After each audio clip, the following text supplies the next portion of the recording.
তোমরা যারা এবছর অর্থাৎ 2025-এ কলেজে অ্যাডমিশন নিতে চলেছ, তোমাদের জন্য আজকের ভিডিওটা খুবই গুরুত্বপূর্ণ। আজকের ভিডিওটায় দুটি গুরুত্বপূর্ণ বিষয় নিয়ে আলোচনা করব। এক নম্বর বিষয়, তোমরা সেন্ট্রালাইজ অ্যাডমিশন পোর্টালের মাধ্যমে কিভাবে দেখে নিতে পারবে কোনো কলেজে অ্যাডমিশন ফিস কত আছে এবং সিট সংখ্যা কত। অর্থাৎ যে কলেজে তুমি অ্যাডমিশন নিতে চাইছো, কিভাবে তোমরা সেই কলেজ সম্পর্কে সেন্ট্রালাইজ অ্যাডমিশন পোর্টালের মাধ্যমে সার্চ করে দেখে নিতে পারবে যে সেই কলেজে বেঙ্গলি অনার্সে সিট কত, হিস্ট্রি অনার্সে সিট কত, জিওগ্রাফিতে সিট কত, সায়েন্সের সাবজেক্টে সিট কত আছে, জেনারেল কোর্সে সিট কত আছে এবং অ্যাডমিশন ফিস কত লাগবে, সেটা তোমরা কিভাবে চেক করবে সেন্ট্রালাইজ অ্যাডমিশন পোর্টালের মাধ্যমে, সেটা আজকে তোমাদের আমি স্ক্রিন রেকর্ডের মাধ্যমে দেখাবো। এছাড়া দ্বিতীয় গুরুত্বপূর্ণ বিষয়, তোমাদের কলেজে ক্লাস কবে থেকে শুরু হবে। অর্থাৎ 2025-এ তোমরা যারা নতুন কলেজে অ্যাডমিশন নিতে চলেছ, কবে থেকে তোমরা কলেজে নতুন ক্লাস করতে পারবে সেটা নিয়ে আলোচনা করব। তবে তার আগে কিছু গুরুত্বপূর্ণ বিষয় তোমাদের বলার আছে। যেমন তোমাদের অ্যাডমিশন কিন্তু খুব তাড়াতাড়ি শুরু হয়ে যেতে চলেছে। অর্থাৎ যেটা অনুমান করা হচ্ছে, তোমাদের জুন মাসের আগেও কিন্তু অ্যাডমিশন প্রক্রিয়া অর্থাৎ অ্যাডমিশন প্রসেস শুরু হতে পারে। এবং তোমাদের সেন্ট্রালাইজ যে অ্যাডমিশন পোর্টাল গত বছরে চালু করা হয়েছে, সেই সেন্ট্রালাইজ অ্যাডমিশন পোর্টালের মাধ্যমে তোমাদের অ্যাডমিশন প্রক্রিয়া হবে 16টা ইউনিভার্সিটি, পশ্চিমবঙ্গের 16টা ইউনিভার্সিটি এবং 400টারও বেশি কলেজ কিন্তু এই পোর্টালের মাধ্যমে অ্যাডমিশন প্রক্রিয়া সম্পন্ন করাবে। আরেকটা বিষয় তোমাদের এখানে বলার আছে যে তোমাদের কিন্তু ক্লাস কবে থেকে শুরু হবে। ক্লাস শুরু হবে তোমাদের আগস্ট মাস থেকে। কেন তোমাদের বলছি আগস্ট মাস থেকে তোমাদের ক্লাস অতি অবশ্যই শুরু হবে। জানুয়ারি ফেব্রুয়ারি থেকে কিন্তু প্রথম সেমিস্টারের পরীক্ষা হয়। কি বললাম? জানুয়ারি ফেব্রুয়ারি থেকে কিন্তু প্রথম সেমিস্টারের পরীক্ষা হয়। যদি আগস্টে তোমাদের ক্লাস শুরু হয়, সেপ্টেম্বর, অক্টোবর, নভেম্বর, ডিসেম্বর, জানুয়ারি, ফেব্রুয়ারি, অর্থাৎ এইভাবে তোমাদের বলা হচ্ছে যে গতবারেও যেগুলো দেখা গেছে যে তোমাদের আগস্ট মাস থেকে অতি অবশ্যই ক্লাস কিন্তু শুরু হয়ে যাবে। আর তোমাদের সেন্ট্রালাইজ অ্যাডমিশন পোর্টাল যখন ওপেন হবে তোমাদের অবশ্যই আমি জানিয়ে দেব। এখন তোমরা দেখে নাও যে কিভাবে তোমরা কোনো কলেজে কত সিট আছে, অনার্সে এবং জেনারেলে কত সিট আছে, কত টাকা অ্যাডমিশনের জন্য লাগে, সেটা তোমরা কিভাবে সার্চ করে দেখে নিতে পারবে সেন্ট্রালাইজ অ্যাডমিশন পোর্টালের মাধ্যমে। আমি স্ক্রিন রেকর্ডের মাধ্যমে দেখাচ্ছি, দেখে নাও। এবারে তোমরা সম্পূর্ণ তথ্যটা দেখে নাও। আমি তোমাদের স্ক্রিন রেকর্ডের মাধ্যমে দেখাচ্ছি। তোমাদের প্রথমেই গুগলটাকে ওপেন করতে হবে। সেখানে যে সার্চের জায়গাটা আছে সেখানে লিখতে হবে WB কলেজ অ্যাডমিশন। এটা লিখে সার্চ দিলে তোমাদের সামনে এই ধরনের একটা ওয়েবসাইট আসবে, centralise admission portal. Centralise admission portal যেখানে লেখা আছে দেখো wbcap.in, এই পোর্টালের মাধ্যমেই তোমাদের কলেজ অ্যাডমিশন হবে। এখানে আমি টাচ করলাম, টাচ করলে এই ধরনের একটা পেজ ওপেন হয়ে গেল। এখানে তোমরা দেখছো যে এই যে পেজটা আছে, তোমরা এখানে দেখতে পাচ্ছ যে এখানে 16টা ইউনিভার্সিটি আছে, সেখানে 461টি কলেজ এবং এতগুলি কোর্স প্রোভাইড করা হচ্ছে। তাহলে বুঝতে পারছো। এবারে তোমাদের আমি যেটা মেন বিষয় দেখাতে চাইছি যে তোমরা কোনো কলেজে অ্যাডমিশন ফিস কত এবং সেখানে কত সিট আছে কিভাবে দেখবে। দেখো নিচে স্ক্রল করে এলে তোমরা এখানে একটা অপশান দেখতে পাবে যে বাই ডিস্ট্রিক্ট দিয়ে সার্চ করা যাচ্ছে। সেখানে তোমরা কি করবে, দেখো এখানে লেখা আছে, দেখো এখানে লেখা আছে সিলেক্ট ডিস্ট্রিক্ট, তারপর সিলেক্ট প্রোগ্রাম এবং সিলেক্ট কলেজ। কিভাবে তোমরা সিলেক্ট করবে দেখো। এখানে ধরো আমি টাচ করলাম, এখানে আমি লিখছি কলকাতা। কলকাতা লিখলাম।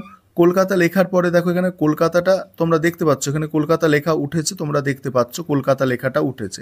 তারপরে সিলেক্ট প্রোগ্রামে আমি যাব। যখন সিলেক্ট প্রোগ্রামে গিয়ে আমি যখন করব, তখন কি হচ্ছে, আমি ধরো 4 বছরের অনার্স কোর্সে সার্চ করব। দেখো আমি প্রথমটা এটা নিচ্ছি, 4 বছরের অনার্স যেটা আছে এটা, 4 বছরের অনার্স উইথ রিসার্চ বিএ যেটা আছে এটা নিলাম।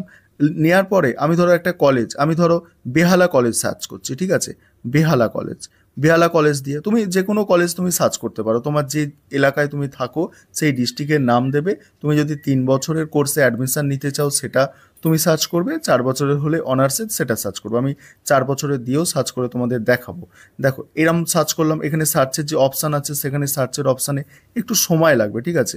এটা তো মানে সময় লাগলো, এ তো হয়ে গেল, ঠিক আছে, দেখতেই পাচ্ছ। এখানে কি হচ্ছে দেখো, এখানে তোমার কিন্তু লিস্টগুলো আসছে, দেখো এখানে কি হচ্ছে, এটা বেঙ্গলি অনার্সের জন্য, ঠিক আছে, বেঙ্গলি অনার্স তোমরা দেখতে পাচ্ছ। বেঙ্গলি অনার্সের জন্য এখানে টোটাল সিট কটা আছে দেখো, এখানে টোটাল সিট দেখতে পাচ্ছ। এখানে তোমরা টাচ করলে সমস্ত কিছু দেখতে পাবে। কোথায় টাচ করবে আমি দেখাচ্ছি। দেখো এই যে জায়গাটা আছে, এখানে তোমরা দেখতে পাচ্ছ কোর্স ফিস কত আছে, সিট, এইগুলো এগুলো তোমরা টাচ করবে, ঠিক আছে। এখানে আমি তোমাদের কোর্স সিটটা আগে দেখালাম, সিটে টাচ করতে তোমরা দেখলে যে বেঙ্গলি অনার্সে এই কলেজটায় টোটাল সিট আছে কত, 127টি সিট আছে। জেনারেলদের জন্য কত আছে, জেনারেলদের জন্য আছে 58, ওবিসিদের জন্য কত আছে দেখতে পাচ্ছ, তারপর ওবিসি বি যারা আছে, এসসিদের জন্য আছে, এসটিদের জন্য আছে, আর ইডব্লিউএস যারা তাদের জন্য আছে। তাহলে এখানে সিটটা দেখা গেল। এবার তুমি যদি সেম জিনিস এখানে তোমরা যাও যে কোর্স, সেই কোর্সে যদি যাও, সেই কোর্সের ওখানে টাচ করবে, কোর্সের ওখানে টাচ করলে তোমরা সেখানে কত অ্যামাউন্ট লাগছে অ্যাডমিশনের জন্য সেটা জানতে পারবে। দেখো এখানে যদি কেউ মাইনর হিসাবে হিস্ট্রি এবং পলিটিক্যাল সায়েন্স রাখে বেঙ্গলি অনার্সের সঙ্গে, এখানে বেঙ্গলি অনার্সের সঙ্গে, তাহলে তার কি হচ্ছে দেখো, তার এত টাকা লাগছে অ্যাডমিশনের জন্য, ঠিক আছে, টোটাল কোর্স ফি এটা, এবং অ্যাডমিশনের জন্য এত টাকা লাগছে। এবার হিস্ট্রি, এখানে দেখো, এখানে হিস্ট্রি আর ফিলোসফি যদি রাখে তাও এত টাকা লাগছে। এইভাবে তোমরা কত টাকা লাগছে দেখতে পাবে। এবং তারপরে আরেকটা জিনিস তোমাদের আমি দেখাবো, যে এখানে দেখো, এখানে কি আছে দেখো, এই যে জায়গাটা আছে দেখো, এলিজিবিলিটি লেখা আছে, এখানে টাচ করে দেখি। এখানে টাচ করলেই তোমরা দেখতে পাবে যে তোমাদের কত পার্সেন্টেজ নম্বর লাগবে, দেখছো কত পার্সেন্ট নম্বর লাগবে এবং কি ক্রাইটেরিয়া আছে, সেগুলো সব তোমরা কিন্তু এখানে দেখতে পাবে। এবার দেখো অন্য একটা কোর্সের তোমাদের আমি দেখাতে চাইছি, অন্য একটা কোর্সের, ঠিক আছে, অন্য একটা কোর্সের দেখাবো। এটা বেঙ্গলি অনার্স, এটা দেখো, এটা ইংলিশ অনার্স, সেম একইভাবে তোমরা টাচ করলে সমস্ত কিছু দেখতে পাবে। দেখো আমি টাচ করে তোমাদের দেখাচ্ছি, ইংলিশ অনার্স কত টাকা লাগছে দেখতে পাচ্ছ। এইভাবে তোমরা হিস্ট্রি অনার্সের জন্য দেখতে পাবে। তারপরে তোমাদের দেখো, এবারে তোমাদের এখানে দেখো ফিলোসফি আছে, তারপরে পলিটিক্যাল সায়েন্স আছে, সংস্কৃত আছে, তারপর এডুকেশন আছে, এইসব যত অনার্সের সাবজেক্টগুলো আছে সেগুলো তোমরা দেখতে পাবে, ঠিক আছে। এইভাবে তোমরা সেন্ট্রালাইজ অ্যাডমিশন পোর্টালের মাধ্যমে তোমরা বিভিন্ন তথ্য কিন্তু জানতে পারবে, ঠিক আছে। আশা করি বিষয়টা বুঝতে পারলে। এবং দেখো আরও কলেজ যদি আমি তোমাদের সার্চ করে দেখাই ডিস্ট্রিক্ট ওয়াইজ, দেখো এখানে ধরো আমি এটা কলকাতা সার্চ করেছি, ঠিক আছে। এখানে ধরো আমি অন্য ডিস্ট্রিক্ট সার্চ করছি, কলকাতার মধ্যে আরেকটা কলকাতার মধ্যে দেখাই তোমাদের আশুতোষ কলেজ, তোমরা অনেকে অ্যাডমিশন নিতে চাও যেটায়। দেখো আমি এটা 4 ইয়ার করেছিলাম, তো এটা 3 ইয়ার করছে, অর্থাৎ অনেকে তো পাস কোর্সে অ্যাডমিশন নেবে, যেটা মাল্টি ডিসিপ্লিনারি কোর্স আছে, 3 ইয়ার করে দিলাম। এখানে সিলেক্ট কলেজের জায়গায় আশুতোষ কলেজ করলাম, আশুতোষ কলেজ লিখে সার্চ দিলাম, কি হয় দেখবো আশুতোষ কলেজে যারা মাল্টি ডিসিপ্লিনারি সাবজেক্টে অ্যাড হবে, অর্থাৎ অ্যাডমিশন নিতে চাইছো তোমাদের দেখো এখানে টোটাল সিট দেখো, টোটাল সিট কত আছে দেখো, পাস কোর্সে তোমরা যারা অ্যাডমিশন নেবে তোমাদের টোটাল সিট আছে 190।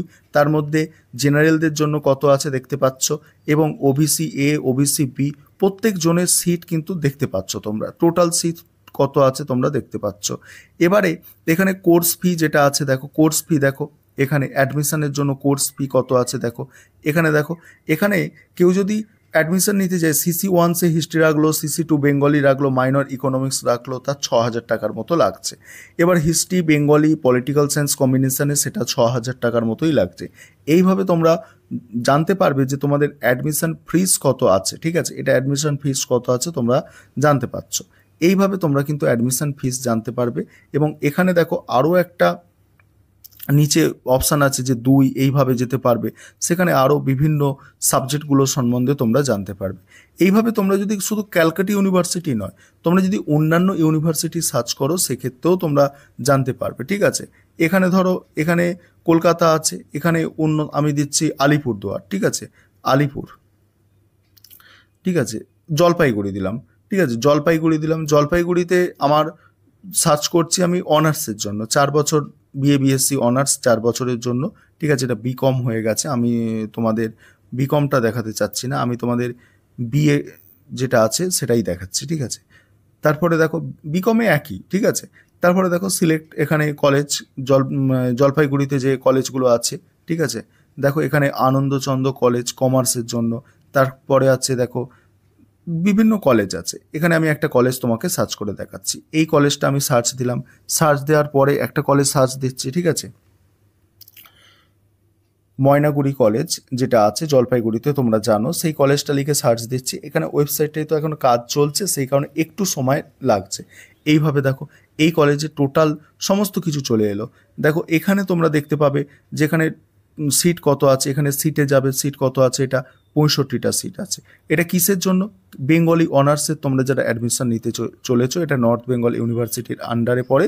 আর এখানে কোর্স যদি দেখো, কোর্স দেখো, এখানে কিন্তু অ্যাডমিশন ফিস অনেক কম। আমাদের কলকাতার সাইডের কলেজের অ্যাডমিশন ফিস যত আছে, এই কলেজে কিন্তু তত অ্যাডমিশন ফিস নেই, ঠিক আছে। দেখতে পাচ্ছ, তোমরা দেখতে পাচ্ছ আমাদের কলকাতার সাইডের কলেজের অ্যাডমিশন ফিস বেশি। যেমন এখানে দেখো আরও সাবজেক্ট, দেখো আরও সাবজেক্ট তোমাকে দেখাচ্ছি। এখানে হিস্ট্রি অনার্স আছে, হিস্ট্রি অনার্সের কোর্স ফিস দেখো, এখানে কোর্স ফিস কত আছে হিস্ট্রি অনার্সে, 3000 টাকার মধ্যে আছে। তাহলে এখানে বুঝতে পারছো জিনিসটা যে কিভাবে অ্যাডমিশন ফিস কেমন হচ্ছে। এইভাবে তুমি যদি আরও অন্যান্য ডিস্ট্রিক্ট সার্চ করো, তোমরা যে ডিস্ট্রিক্টগুলো জানো, তোমরা যে ডিস্ট্রিক্টগুলোতে থাকো সেই ডিস্ট্রিক্ট তোমরা সার্চ করবে, ঠিক আছে। এইভাবে তোমরা কিন্তু জানতে পারবে টোটাল কোর্স ফি, মানে কোর্স ফি কত আছে এবং তোমার কটা সিট আছে সেই কলেজে। এইভাবে তোমরা কিন্তু বিষয়গুলো জেনে তারপরে তোমরা অ্যাডমিশনের জন্য অ্যাপ্লাই করতে পারবে।